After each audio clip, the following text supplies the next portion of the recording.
Baik, bismillahirrahmanirrahim. Assalamualaikum warahmatullahi wabarakatuh. Salam sejahtera untuk kita semua. Jadi sebetulnya kegiatan camping atau istimewa yang diselenggarakan ini memang untuk segmen anak-anak dan juga remaja. Dan ini sebetulnya kegiatan yang rutin kami adakan setiap tahun. Dan namanya camping, betul-betul anak-anak itu mendirikan tenda, kemudian memasak sendiri makanan mereka, kemudian berada di lokasi camping selama 3 hari 2 malam, dari hari Jumat sampai dengan Minggu. Dan kegiatan ini adalah kegiatan yang kami adakan rutin setiap tahun. Nah, pada tahun ini atau pada kegiatan kali ini, temanya adalah Nabi Muhammad SAW, pembawa persatuan dan juga pembawa perdamaian. Nah, mengapa tema ini kami ambil? Karena kita tahu bahwa kondisi geopolitik dunia pada saat ini tidak sedang baik-baik saja. Ada konflik yang dampaknya pun sampai kepada kita, sehingga melalui camping tersebut kami ingin menekankan kepada anak-anak bagaimana Nabi Muhammad SAW sebagai junjungan dan juga panutan kami orang-orang Muslim Ahmadiyah itu membawa perdamaian dan juga membawa persatuan. Nah, kegiatan camping ini sendiri sebagian besar adalah kegiatan-kegiatan outdoor, seperti misalkan berenang, kemudian ada trekking atau jalan menyusuri daerah perbukitan yang kebetulan di sana ada air terjun. Nah, kemudian ada kegiatan-kegiatan lain yang memang sifatnya outdoor. Kegiatan indoor paling hanya sholat berjamaah, kemudian daras subuh itu pun paling hanya 10 menit mungkin ya.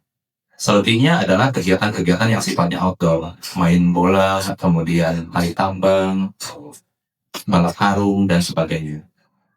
Nah, jadi kami sangat tentu terkejut ya ketika ternyata kegiatan seperti itu yang memang kami adakan di Kabupaten Karanganyar itu bukan hanya sekali, tetapi dalam beberapa tahun terakhir itu kami sudah mengadakan beberapa kali di sana dan tidak ada kendala, tidak ada masalah. Tetapi pada hari Jumat jam 9 malam, sekian banyak anak-anak yang sebagian diantaranya adalah anak-anak kecil ya, usia SD, SMP, bahkan lebih kecil dari itu dipaksa jam 9 malam harus meninggalkan lokasi. Jadi Bapak Ibu bisa bayangkan ya, di daerah yang memang jangankan transportasi ya, bahkan daerah itu sangat gelap sekali karena daerah perkemahan, daerah untuk camping ya. Anak-anak itu harus dipaksa jam 9 malam meninggalkan lokasi pada saat itu juga. Padahal mereka baru tiba, ada yang baru tiba beberapa jam sebelumnya, ada yang baru tiba belum lama ya.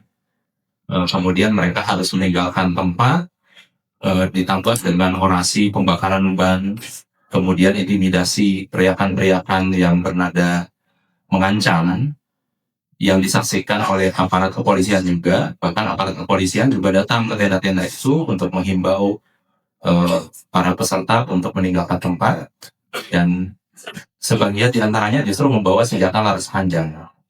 Nah, ini kan menjadi sesuatu hal yang sangat aneh ya. Jadi bisa dibayangkan anak-anak harus segera pulang malam itu juga dari daerah perkemahan, diintimidasi sedemikian rupa, kemudian aparat justru malah lebih membela mereka yang melakukan intimidasi. Jadi seperti itu. Makasih Pak. Ya, boleh tepuk tangan buat Pak Bung. Terima kasih Pak Amir atas kronologinya, karena memang kronologi sangat penting ya. Saya juga tahu banyak media memberitakan, tapi penting banget kronologi sebenarnya apa yang terjadi. Tapi kemudian setelah anak-anak datang ke Solo, mereka atas situasi itu langsung pulang. Bagaimana sebenarnya situasi batin anak-anak, kondisi fisik anak-anak? Kebetulan tadi malam Kak Heni Hermanu, beliau adalah tokoh peduli anak Indonesia. Beliau biasanya selalu beriringan dengan Kak Seto, biasanya mengiringi Menteri Sosial, Menteri KPPA, Presiden, kalau mau masuk ke forum-forum anak biasanya Kak Heni.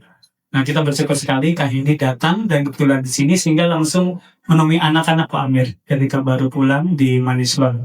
Ada sekitar puluhan anak yang berjumpa Kak Heni, memang yang Kak Heni prihatinkan banyak teman-temannya juga terlunta-lunta ya, karena mereka se-Indonesia jadi harus menunggu jadwal pulang gitu ya. Nah, mungkin secara jelasnya apa kayaknya terjadi dengan anak-anak? Silahkan ya. Terima kasih Mas Farid. Bismillahirrahmanirrahim. Assalamualaikum warahmatullahi wabarakatuh. Salam sejahtera untuk kita semua. Sampurasun. Iya, Ibu dan Bapak sekalian, yang saya hormati, senang bisa berada di antara tokoh-tokoh hebat di negeri ini, dan syukur alhamdulillah dari peristiwa yang dipaparkan oleh Bapak Amir Amir dari Ahmadiyah, Pak Zaki ya Pak ya. Saya sedikit menambahkan, tadi malam kebetulan saya menemui beberapa anak yang mengalami peristiwa tersebut. Tentu saja kita prihatin anak yang seharusnya pergi dengan sukacita karena ini merupakan program tahunan mereka harus mendapatkan kekecewaan dan harus mengalami peristiwa yang seharusnya tidak mereka alami. Anak adalah anak dalam Undang-Undang Perlindungan Anak, kita tahu yang berusia di bawah 18 tahun, bahkan di dalam kandungan. Dan dalam peristiwa ini, anak-anak yang hadir, yang ikut serta dalam kegiatan ini adalah anak-anak yang masih kecil. Kebetulan sekali yang tadi malam menemui saya adalah anak-anak yang lebih besar. Saya memberikan gambaran apa yang mereka sampaikan, bahwa ada beberapa anak yang sudah mengetahui bahwa ada kejadian seperti itu. Jadi ada beberapa yang siap dan mempersiapkan diri. Tapi ada beberapa juga yang tidak tahu. Yang sedihnya adalah ketika mereka ingin membeli jajanan, karena mereka ada di tenda terus, tapi mereka dilarang dan kemudian ada senjata yang ditontonkan kepada mereka. Dan ketika mereka ingin ke toilet, itu juga dilarang. Kamu semua tunggu saja di tenda. Jadi itu yang mereka hadapi. Mungkin kita masih bisa maklum ketika ia mengalami itu adalah anak-anak SMP, karena kemampuan berpikirnya sudah jauh lebih baik ketimbang anak-anak SD. Mereka belum bisa menganalisa apa yang terjadi. Yang mereka tahu adalah ancaman, kekerasan, dan senjata. Itu yang mereka tahu. Nah, alhamdulillahnya, ketika saya berbicara dengan sekitar 10 orang anak tadi malam, kelihatannya mereka cukup bisa menerima dengan baik. Artinya tidak ada kondisi ketakutan atau stres. Jadi dalam psikologi, kalau kita bicara tentang seseorang atau seorang anak yang baru mengalami peristiwa yang tidak menyenangkan, maka urutannya adalah perasaan tidak nyaman, luka, dan terakhir kalau dibiarkan dan tidak kita kenali apa yang terjadi setelah peristiwa itu terjadi, maka itu bisa menjadi trauma. Nah, yang saya lakukan karena memang belum memastikan bahwa anak-anak ini trauma karena ada tahapannya, maka saya melakukan serangkaian kegiatan ngobrol santai dengan mereka untuk mencoba mengetahui kondisi mental anak-anak dari ngobrol santai dengan mereka tersebut. Jadi lebih tepatnya yang saya lakukan adalah layanan dukungan psikososial, memulihkan kondisi mental anak-anak dan juga fungsi sosial mereka. Untuk anak-anak yang 9 tadi, tidak ada masalah karena mereka sudah bisa menunjukkan wajah ceria. Bahkan mereka ngobrol. Pertanyaannya adalah pertanyaan kritis dan bagus untuk anak-anak yang baru saja mengalami peristiwa yang tentu saja tidak membuat mereka nyaman. Jadi secara garis besar, untuk anak-anak yang kemarin tadi malam bertemu dengan kami, saya dan juga Mas Fahri, syukur alhamdulillah mereka tidak mengalami peristiwa yang nantinya akan menjadi sumber trauma. Tetapi beberapa pengalaman yang pernah mereka alami sebelumnya, seperti kelakuan-kelakuan oknum aparat kepada mereka di tahun-tahun sebelumnya, itu menimbulkan pertanyaan mereka kepada saya. Bisa nggak kami bisa akhirnya menyukai aparat tersebut? Karena kami melihat peristiwa-peristiwa menyakitkan yang mereka lakukan. Buat saya itu pertanyaan yang luar biasa. Saya sampaikan, itu hebat. Boleh tepuk tangan gak sih walaupun anak-anaknya nggak ada. Karena saya benar-benar terharu tadi malam. Karena sebuah pertanyaan yang saya tidak duga ditanyakan oleh mereka. Pertanyaan kreatif dan kritis. Saya bilang bahwa ketika peristiwa itu berlangsung cukup lama, kadang-kadang kalau peristiwa itu berulang dan kamu akan ingat, akan tersimpan di bawah sadar, akhirnya kamu membenci sosok aparat tersebut dan mengeneralisir. Tetapi untuk menyembuhkannya, dia bilang bagaimana supaya bisa sembuh, bagaimana supaya saya tidak lagi membenci.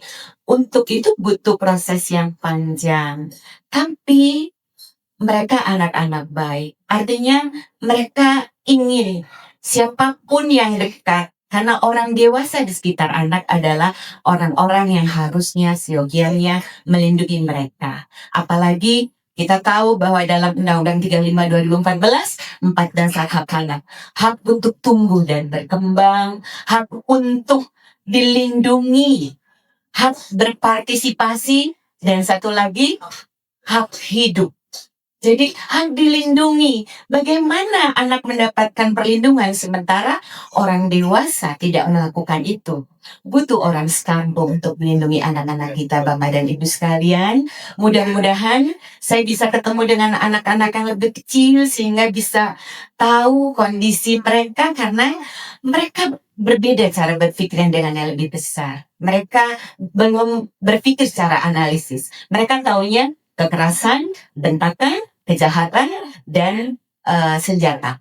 Mereka hanya tahu itu, mereka tidak tahu makna dan sebagainya. Mudah-mudahan anak-anak yang lebih kecil pun tidak mengalami stres atau trauma. Kita berharap seperti itu, dan mudah-mudahan hal ini tidak terjadi lagi. Demikian Bapak dan Ibu sekalian. Wabillahi taufiq wal hidayah. Wassalamualaikum warahmatullahi wabarakatuh. Waalaikumsalam warahmatullahi wabarakatuh. Sebelum Kang Gugun, saya boleh minta singkat-singkat dari semangat dari PDW ini sebagai Ketua Presidium Halal Beribadah. Ya. Apa deh yang Baik, melihat situasinya? terima kasih menyimak apa yang tadi disampaikan oleh Pak Hamil dan juga Kak Aheni. Tapi dalam hal ini saya juga sebagai Ketua Pelaksana Syarat Tahun yang siang ini kita menyelenggarakan sebuah sarasehan ekoteologi. Dari tadi kita juga sudah membahas bagaimana keprihatinan kita terhadap situasi sosial, krisis sosial, dan disinilah Syarat Tahun menempatkan acaranya untuk juga punya responsif terhadap situasi krisis, terutama ini tentang isu kemanusiaan. Jadi saya mempersilahkan forum ini untuk dilanjutkan dan sebetulnya terkait dengan hubungan dengan Kementerian Agama kan. Jadi mohon setelah acara sarasehan ini juga kami akan menyampaikan secara khusus notulensi dan ada beberapa titipan masyarakat yang disampaikan agar bisa didorong juga oleh Kementerian Agama, terkhusus untuk situasi yang dialami oleh saudara-saudara kami dari Ahmadiyah. Kami juga tentunya mengutuk peristiwa ini agar tidak terulang kembali dan segera negara hadir untuk melakukan pemulihan, terutama untuk menyelamatkan hak-hak beribadah. Kami juga atas nama Presidium Hak Beribadah yang diinisiasi oleh beberapa CSO, tentunya menjadi keprihatinan bersama situasi ini masih terjadi dan berulang, dan semoga tidak terulang lagi. Mohon segera negara bisa mengikat. Terima kasih. Terima kasih. Izin sebelum Kang Gugun, Bang Natal dulu silakan. Assalamualaikum warahmatullahi wabarakatuh.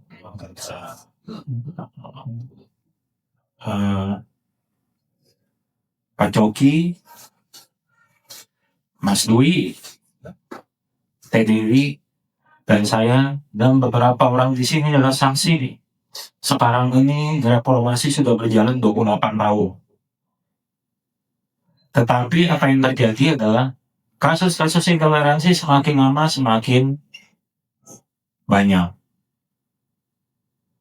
Kasus Teluk Naga kemarin, Gereja Kristen Teluk Naga, kasus Cidahu, kasus Padang Sarai yang membuat satu orang anak perempuan trauma, kemudian GMS Bantul yang baru saja terjadi, dan sekarang menimpa jemaat Ahmadiyah. Berarti negara gagal melindungi warga negaranya. Seperti itu. Saya sendiri mengutuk kejadian yang menimpa Ahmadiyah. Dan ini bukan pertama Ahmadiyah mengalami hal seperti ini. Saya saksi kejadian 2008 waktu AKKBB di Monas yang menyebabkan banyak korban. Kang Ahmad Suwaidi dari Wahid Institute, Guntur Romli, dan beberapa orang jadi korban. Pak Safiya Anwar. Pak Safiya Anwar juga.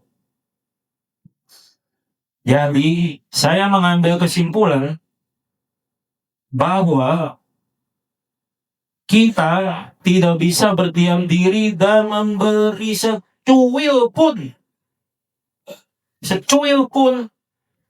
ruang kepada orang-orang oknum-oknum dan ormas-ormas seperti ini. Jangan dikasih kesempatan. Saya mendapat amanat ini dari mantan ketua GP Ansor DKI namanya Abdul Aziz. Bang Abdul Aziz berpesan seperti itu kepada teman-teman yang minoritas. Jangan merasa menjadi minoritas.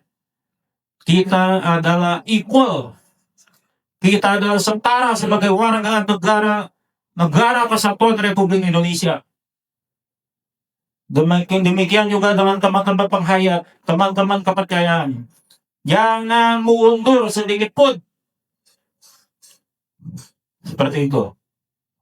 Jadi, kalau dari saya adalah, mari kita sama-sama kita bergandengan tangan untuk melawan ormas-ormas dan oknum-oknum yang sengaja ingin membuat negara ini menjadi seperti Syria, seperti Irak, seperti Libya, seperti Somalia yang menjadi negara gagal. Seperti itu. Jadi mari saudara-saudara sekalian, kita bergandengan tangan, jangan mundur sedikit pun. Terima kasih. Terima kasih Bang Magas. Selanjutnya kita ingin dengar sama-sama dari Pak Vincent J. Saputra, Pembina Indonesia Corporation. Persilakan Pak Vincent. Kami dari ICNP juga mengutuk serangan ke Ahmadiyah. Karena ICNP itu percaya Bapak Ibu bahwa agama itu ada. Itu adalah untuk perdamaian. Agama itu ada itu untuk manusia. Kadang-kadang kita lupa Bapak Ibu bahwa kita ini sangat-sangat beruntung berada di Indonesia. Indonesia adalah negara yang sangat kaya ragam budayanya. Kita yang beda lah dengan negara-negara lain. Bahkan negara-negara lain itu pada bingung. Ini Indonesia ini seharusnya negara ini sudah rentan untuk pecah, untuk kemana-mana lah. Kayak sama seperti negara-negara di Timur Tengah sana. Tapi kok masih bisa bertahan? Apa yang membuat Indonesia bisa bertahan dengan ragam budayanya? Nah, keragaman budaya inilah, kebinekaan tunggal ika inilah yang sudah dirusak oleh keinginan dari orang-orang yang menganggap bahwa agama nya lah yang paling benar. Agamanya lah yang membawa manusia itu masuk ke surga. Padahal kita lupa bahwa agama oleh Tuhan itu diciptakan untuk supaya kita bisa hidup dengan damai dengan di muka bumi. Tuhan itu menciptakan agama untuk supaya kita intim kepada Dia, mengelola bumi, ada di bumi. Tujuannya itu agama untuk bumi, bukan untuk surga. Kalau kita itu udah gak perlu lagi, ya. Makanya jadi saya sendiri sebagai ICNP terima kasih telah diundang kepada Pak Presidium, pada teman-teman ada di sini.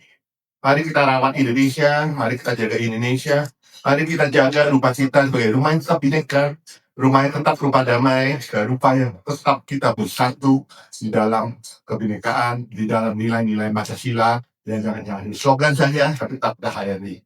Jangan sampai nanti Indonesia 2030, atau Indonesia cemas, saya bangun Indonesia cemas gitu ya. Terima kasih Bapak Ibu.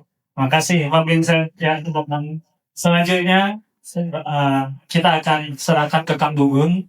Tapi Kang Gugun tidak hanya tugasnya merespon ini, tapi juga sekaligus menutup secara sehat. Karena setelah ini kita akan pawai di jalan dan masyarakat sudah berbaris di sana. Silakan. Bismillahirrahmanirrahim. Assalamualaikum warahmatullahi wabarakatuh. Sampurasul. Shalom. Nama budaya, salve, rahayu, salam kebajikan, salam sejahtera untuk kita semuanya. Yang kami cintai dan kami banggakan, sesepuh Pangeran Rama, aturun, Teh Dewi, senior, sahabat, mentor, orang tua kita bersama. Terima kasih Teh Dewi yang sudah memberikan luar biasa panggung untuk kita semuanya di sini dalam rangka sarasehan tahun ya kan, tentang ekoteologi di dalamnya juga. Ada dengan Kang Jaki, Teh Heni, ada Bang Natal, Pak Vincent, Bu Ilma, para alim ulama, para teman-teman sahabat aktivis. Terima kasih banyak. Mengawali ayo orang sami-sami manjatkeun puji dan syukur ka Gusti anu murpeng alam. Anu maha welas, maha asik, teu aya pilih kasih kasukri anu kumpulin di ieu bumi.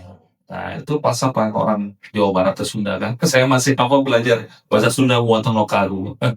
Artinya adalah Gusti yang murpeng alam. Artinya Maha Suci Tuhan yang memelihara alam semesta. Ya. Di sana luar biasa, sangat tinggi nilai filsafatnya bahwa semua yang ada makhluk ini adalah harus puas asih ya. Bapak Ibu semuanya, saya sebelum kepada inti, saya mungkin orang yang terakhir belajar tentang Fuksinom. Nah ini Fuksinom ini adalah tentang ilmu pengetahuan. Ya. Saya masih hafal nih, tapi saya lupa. Saya ingin membacakan dan menyanyikan lagunya, sinomnya. Harta pada nareangan, harti pada nyerungsi, sabab tuan anak guna, harti bisa merek bukti. Harta pun kitu deui bisa ngabul nu dimaksud, ngedunan sakahayang tapi harta gampang leungit. Munggu harti manfaat dunia akhirat.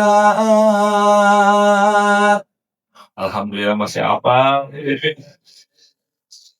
Ini walaupun saya 10 tahun tinggal di Amerika dan di Inggris, saya masih hafal Ibu Ilman, Masya Allah ya. Dulu kita masih ada muatan lokal kan, sekarang udah nggak ada ya mungkin ya. Saya catat dari tadi buka kan, di YouTube ya masih ada, masih hafal. Artinya begini Bapak Ibu semuanya, ada harta, ada ilmu pengetahuan. Semua orang nyari harta di dunia ini Pak. Politisi, pejabat, penguasa ya, pembisnis. Tapi orang suka lupa dengan ilmu pengetahuan. Harta gampang leungit, bisa hilang kapanpun, dimanapun, saatapun. Tapi ilmu adalah bagaimana kita bisa bahagia di akhirat ya. Makanya munggu harti manfaat dunia akhirat. Munggu harti dan ilmu pengawaruh ya. Jadi understanding. Jadi mudah-mudahan ya generasi kita, generasi orang yang berilmu, benar-benar yang menguasai tentang ilmu pengetahuan, welas asih ya. Silih asah, silih asuh, silih asih ya. Ulah pokok kapudasi jangan lupa terhadap kodasi.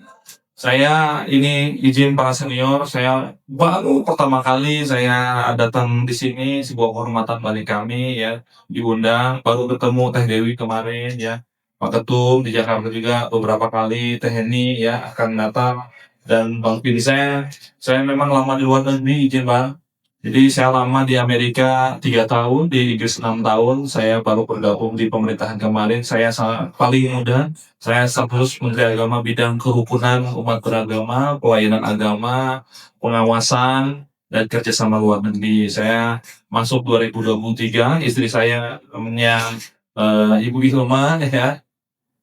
Jadi saya apa namanya eh jadi marbot di Istiqlal. Jadi habis itu saya diajak Pak Menteri Agama di Kementerian Agama sebagai status Menteri Agama. Bapak Ibu semuanya, dalam rangka yang sangat mulia ini, kami atas nama Bapak Menteri Agama Republik Indonesia mengucapkan salam hormat dari beliau kepada Bapak Ibu semuanya, dan semoga perayaan Salam Sehat tahun ini bukan hanya sekedar seremonial belaka, tapi bagaimana kita memperingati ini sebagai jati diri bangsa Indonesia. Setiap provinsi punya karakter adat istiadat yang berbeda, tapi kita harus tumbuh bersama-sama adat istiadat itu menjadi jati diri manusia Pancasila yang sejati.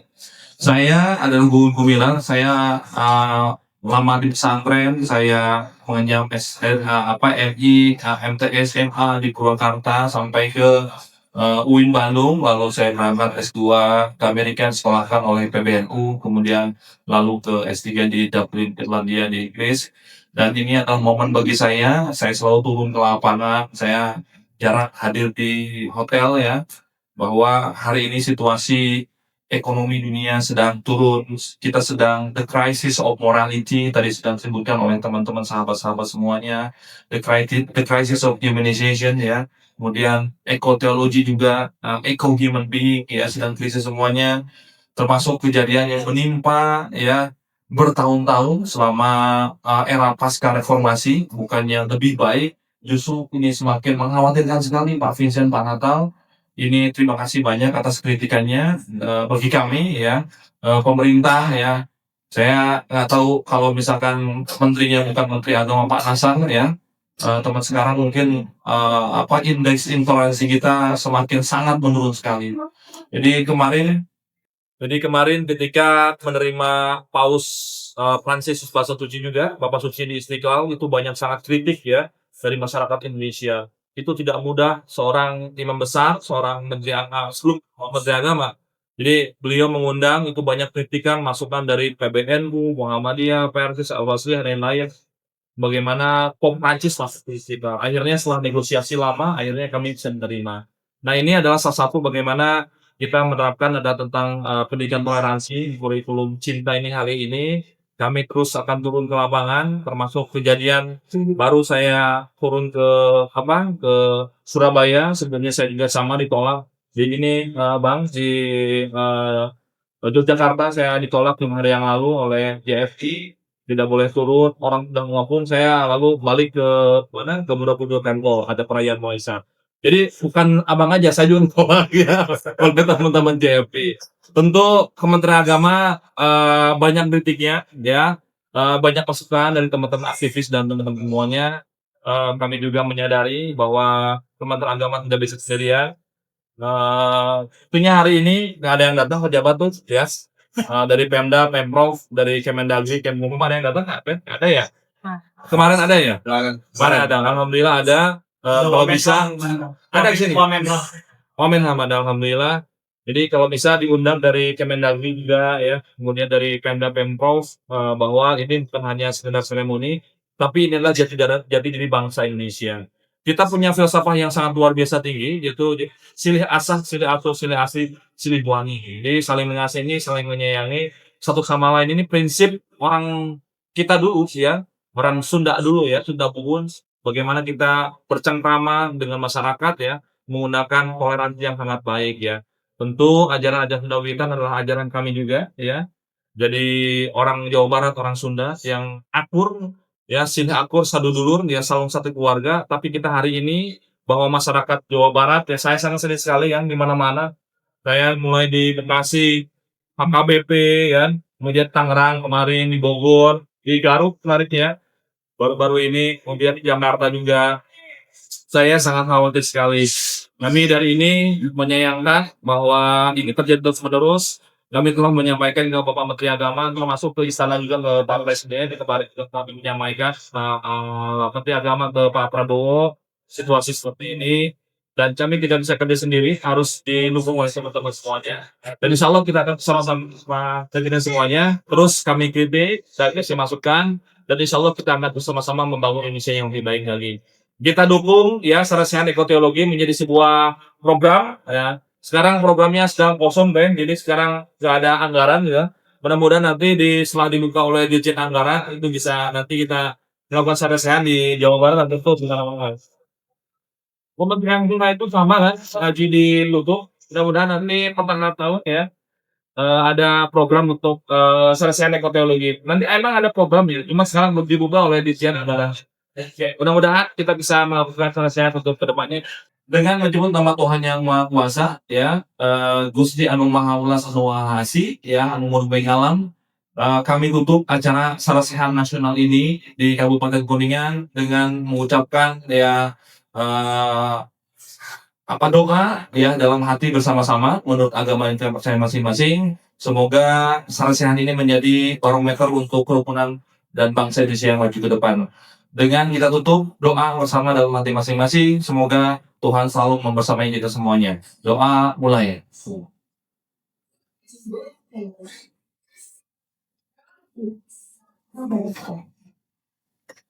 Doa selesai. Mudah-mudahan kita selalu diberkati oleh Tuhan yang Maha Kuasa. Terima kasih. Wassalamualaikum warahmatullahi wabarakatuh. Salam Rasul, Namo Buddhaya, Om Santi, Om Rahayu, salam kebajikan.